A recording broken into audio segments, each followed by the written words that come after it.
एक राजा के राज्य में सभी लोग एकादशी का व्रत रखते थे। प्रजा तथा नौकर चाकरों से लेकर पशुओं तक को एकादशी के दिन अन्न नहीं दिया जाता था। एक दिन किसी दूसरे राज्य का एक व्यक्ति राजा के पास आकर बोला, महाराज, कृपया करके मुझे नौकरी पर रख ले। तब राजा ने उसके सामने एक शर्त रखी कि ठीक है, रख लेते हैं, किंतु रोज तो तुम्हें खाने को सब कुछ मिलेगा, पर एकादशी को अन्न नहीं मिलेगा।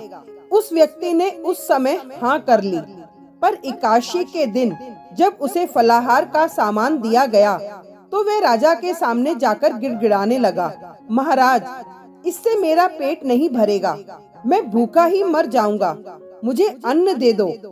राजा ने उसे शर्त की बात याद दिलाई, पर वह अन्न छोड़ने को राजी नहीं हुआ। तब राजा ने उसे आटा, दाल, चावल आदि दिए।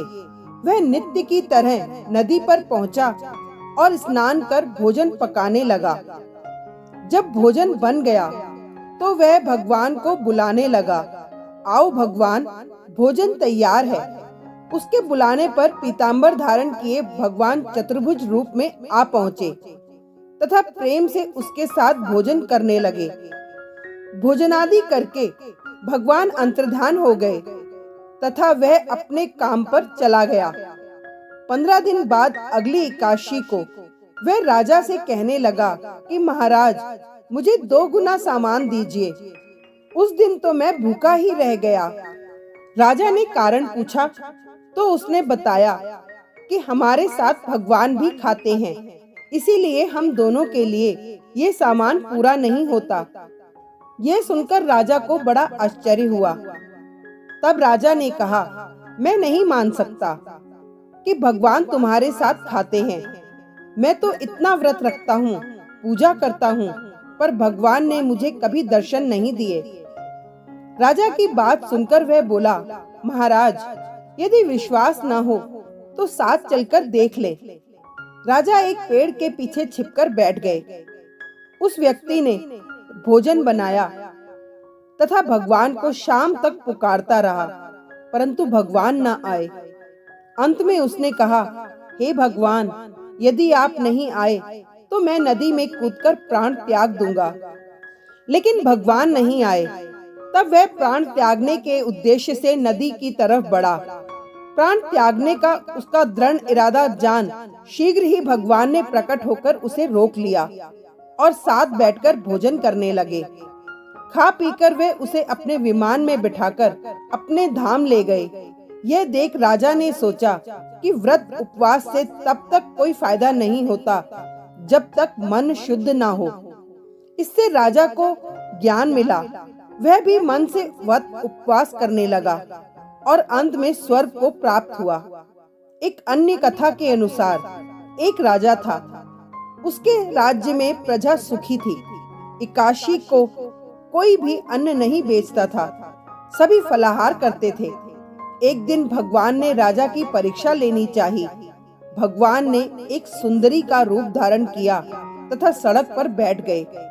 तभी राजा उधर से निकला और सुंदरी को देख चकित रह गया। उसने पूछा, हे सुंदरी, तुम कौन हो और इस तरह यहाँ क्यों बैठी हो? तब सुंदर स्त्री बने भगवान बोले, मैं निराश्रिता हूँ। नगर में मेरा कोई जाना पहचाना नहीं है, किससे सहायता मांगूं? राजा उसके रूप पर मोहित हो गया था। वह बोला, तुम मेरे महल में चलकर मेरी रानी बनकर रहो। सुंदरी बोली, मैं तुम्हारी बात मानूंगी, पर तुम्हें राज्य का अधिकार मुझे सौंपना होगा। राज्य पर मेरा पूर्ण अधिकार होगा। मैं जो भी बनाऊंगी तुम्हें खाना होगा। राजा उसके रूप पर मोहित था, अतः उसकी सभी शर्तें स्वीकार कर ली। अगले दिन एकादशी थी। रानी ने हुक्म दिया कि बाजारों में अन्य दिनों की तरह अन्न बेचा जाए। उसने घर में मांस, मछली आदि पकवाए तथा परोस कर राजा से खाने के लिए कहा। यह देखकर राजा बोला, रानी, आज एकादशी है, मैं तो केवल फलाहार ही करूंगा। तब रानी ने शर्त की याद दिलाई और बोली, या तो खाना खाओ, नहीं तो मैं बड़े राजकुमार का सिर काट दूंगी। राजा ने अपनी स्थिति बड़ी रानी से कही। तो बड़ी रानी बोली, महाराज धर्म ना छोड़ें, बड़े राजकुमार का सिर दे दे। पुत्र तो फिर मिल जाएगा पर धर्म नहीं मिलेगा। इसी दौरान बड़ा राजकुमार खेलकर आ गया। माँ की आंखों में आंसू देखकर वह रोने का कारण पूछने लगा, तो माँ ने उसे सारी वास्तु स्थिति बता दी। तब वह बोला, मैं सिर देने के लिए तैयार हूँ। पिताजी के धर्म की रक्षा होगी, जरूर होगी। राजा दुखी मन से राजकुमार का सिर देने को तैयार हुआ तो रानी के रूप से भगवान विष्णु प्रकट होकर असली बात बताई। राजन, तुम इस कठिन परीक्षा में पास हुए। भगवान ने प्रसन्न मन से राजा से वर मांगने को कहा तो राजा बोला, आपका दिया सब कुछ है, हमारा उद्धार करें। उसी समय वहाँ एक विमान उतरा। राजा ने अपना राज्य पुत्र को सौंप दिया और विमान में बैठकर परम धाम को चला गया। Thank you.